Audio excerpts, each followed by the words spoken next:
Hello નમસ્કાર વિદ્યાર્થી મિત્રો, આજે આપણે વાત કરીશું મૂલ્યાંકન દ્વિતીય સત્ર આધારિત ધોરણ 8 સવાર પાડીની અંદર જે ગુજરાતી વિષયનું પેપર તેનું સંપૂર્ણ સોલ્યુશન આપણે આ વિડીયોની અંદર નિહાળવાના છે.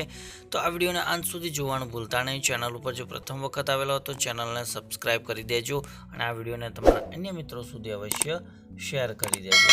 તો પહેલો પ્રશ્ન છે કે નીચેના દરેક પ્રશ્નના ઉત્તર માટે આપેલા વિકલ્પોમાંથી સાચો વિકલ્પ શોધીને લખવાનો છે. એમાં પહેલો પ્રશ્ન છે કે લેખકના મતે સંકલ્પો પાડી શકાતા નથી કારણ કે, તો જવાબ આવશે પહેલો કે તે પાડવાની મક્કમતાનો અભાવ હોય છે.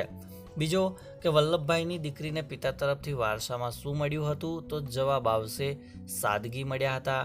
ત્રીજું છે કે ચંદાને શેનું ગુમાણ હતું, તો જવાબ આવશે જુવાનીનું. બ છે કે નીચેના પ્રશ્નના એક એક વાક્યમાં ઉત્તર લખવાના છે. એમાં પહેલો પ્રશ્ન છે કે અંજન પોતાની માંદગી માટે કોને દોષિત ગણે છે, તો જવાબ આવશે પોતાના નસીબને. બીજું કે પ્રીતિ શ્રીમંતાઈની શી વ્યાખ્યા આપે છે, તો જવાબ આવશે કે સાચી શ્રીમંતાઈ એ સંસ્કારની શ્રીમંતાઈ છે, એ પ્રમાણે વ્યાખ્યા આપે છે. અને પહાડી લોકોની ચાની હોટલ ક્યાં હોય છે, તો પહાડી સડકોની એક બાજુએ બનાવેલા નાના ઝૂંપડાની અંદર પહાડી લોકોની ચાની હોટલ હોય છે. અને જે પુરુષ મળતાવડો ન હોય તેને લેખિકા કેવું કહે છે, તો તેને અતડો અને અથવા તો મૂંગાભાઈ તરીકે તેને ઓળખાવે છે. ત્યારબાદ પ્રશ્ન એક ક છે કે નીચેના પ્રશ્નોના બે વાક્યમાં ઉત્તર લખવાના છે કે વિનોબાના મતે સરદાર વલ્લભભાઈની લાક્ષણિકતા જણાવો, પાળાનું મોત કેવી રીતે થયું અને ગુજરાતી ભાષાના વિશ્વકોશ વિશે જણાવવાનું છે. ડની અંદર 3-4 વાક્યમાં ઉત્તર લખવાના કે વરરાજા સાથે આવેલા યુવા વર્ગે ઈચ્છા કાકાને હેરાન કરવાનું શા માટે નક્કી કર્યું અને ભણતર અંગે ભાસ્કર રાયના વિચારો જણાવવાના છે. ત્યારબાદ કૌંસમાં આપેલા શબ્દોનો યોગ્ય ઉપયોગ કરી ખાલી જગ્યા પૂરવાની છે. તો કૌંસની અંદર તમે અહીંયા જવાબ જોઈ શકો છો. તો એન્જિન બગડ્યું, ખાલી જગ્યા છટક્યો, તો અહીંયા આપણે મિજાજ લખવાનો. રાજાઓના ખાલી જગ્યા મુકાવ્યા, ધન્યવીર વલ્લભ સરદાર, તો અહીંયા આવશે તાજ. ત્રીજું છે કે બળના અભિમાનમાં મસ્ત, ખાલી જગ્યા દ્રષ્ટિ ઊંચી કરી, તો અહીંયા આવશે વૃષભ રાજે. અને પહાડી લોકો ખાલી જગ્યા પવાલામાં વટેમાર્ગોને ચાવે છે, તો આવશે મોરાદાબાદી. ત્યારબાદ એની અંદર આપણે ખરા ખોટા કરવાના છે.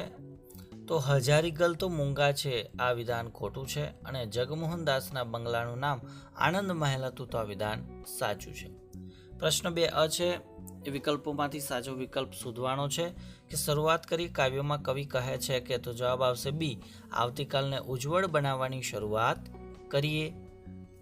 ત્યારબાદ બીજો એમાં પ્રશ્ન છે કે હાઇકુ કેટલા અક્ષરની કાવ્યકૃતિ છે, તો એ આવશે 17 અક્ષરની.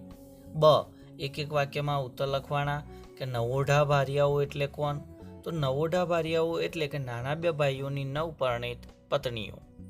બીજું છે કે શ્રી કૃષ્ણની પટરાણીઓના નામ લખો, તો એની અંદર રૂકમણી, શ્રી વૃંદા, ભદ્રાવતી, જાંબુવતી, સત્યા અને કાલિંદી વગેરે પટરાણીઓ આવશે. ત્રીજું છે કે મુક્તક કોણા જેવું હોય છે, તો જવાબ આવે મોતી જેવું હોય. ફૂલની શી ખાસિયત છે, તો એ ચારે બાજુ વાતાવરણ મહેકતું થાય એવું એનું જીવન જીવવાનું. 2-3 વાક્યમાં ઉત્તર કે ઘડતર કાવ્યના અંતે કવિ શાળા પ્રત્યે કઈ ભાવના વ્યક્ત કરે છે, ઘર શાંત કેમ થઈ ગયું અને કમાડે ચિત્ર્યા મેં ના કવિએ તાંબાના તરભાણામાં મૂકેલું કંકુ કેવી રીતે ઘોડ્યું. 3-4 વાક્યમાં પ્રશ્નો છે કે આપણે આતિથ્ય ધર્મ કઈ રીતે બજાવવો જોઈએ, આવકારો ભજનના આધારે સમજાવવાનું છે. સુદામા દરિદ્ર અને કંગાળ હતા એમ તમે શા પરથી કહી શકો છો. ઈ છે ખાલી જગ્યા આપણે લખવાની છે કૌંસમાં આપેલા શબ્દોનો ઉપયોગ કરીને કે આવનારી સૌ ખાલી જગ્યાની વાત કરીએ, તો એમાં આવશે ખુશી અને સુખ આવશે અમારે ખાલી જગ્યા, તો આવશે સરનામે. ખરા ખોટા છે કે વસેલા શિક્ષણાર્થે દૂર સુદૂર સંતાન નીચેના, તો આ વિધાન ખોટું છે. અને અહીંયા માહિતભરી આવો, તો આ વિધાન સાચું છે. ત્યારબાદ જોડકા છે, એમાં એકમાં કૃતિ છે અને બીજામાં એનો પ્રકાર આપણે દર્શાવવાનો. તો ઘડતર એ કૃતિનો સાહિત્ય પ્રકાર આવશે સોનેટ. ઈચ્છા કાકા કૃતિનો સાહિત્ય પ્રકાર આવશે ટૂંકી વાર્તા. વિરલ ત્યાગ કૃતિનો સાહિત્ય પ્રકાર રહેશે પ્રસંગ કથા. અને સુદામોર દીથા શ્રી કૃષ્ણ દેવ રે એનો સાહિત્ય પ્રકાર આવશે આખ્યાન ખંડ. ત્યારબાદ પ્રશ્ન 3 છે જે વ્યાકરણ વિભાગ છે અને એની અંદર જોડણી સુધારવાની છે, તો મિત્રો અહીંયા તમે જોઈ શકો છો. ત્યારબાદ સમાનાર્થી શબ્દ લખવાના છે, એ પણ તમે અહીંયા જોઈ શકો છો. ત્યારબાદ વિરોધાર્થી શબ્દો, તો એ પણ તમારે અહીંયા આ પ્રમાણે લખી દેવાના રહેશે, એ તમે પણ અહીંયા જોઈ શકો છો.